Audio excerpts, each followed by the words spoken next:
فائدہ دنیا میں کہ اگر تجھے کوئی شیطان کی طرف سے بیماری ہے جس کو تم لیے گھومتے ہو کہ جی روحانی بیماری ہے، اور روح کہاں بیمار ہوتی ہے یار؟ بیمار ہم ہیں کیونکہ ہم مٹی کے بنے ہوئے ہیں، روح تو امر ربی ہے، اللہ کا حکم کا ہم بیمار ہوا۔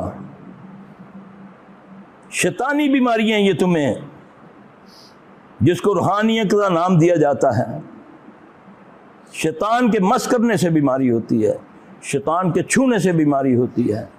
ایوب علیہ السلام کو شیطان نے چھوا نا، جب ان کو جلد کی بیماری لگی تو وہ کیا کہتے ہیں؟ اللہ کہتا ہے نا قرآن میں، میرے بندے ایوب نے مجھ کو پکارا، ربی انی مسنی الشیطان بنصب وعذاب،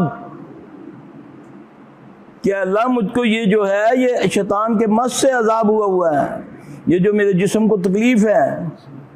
پھر اللہ نے دعا بھی بتائی، ربی انی مسنی الضر وانت ارحم الراحمین، علاج بھی بتا رہے ہیں نا۔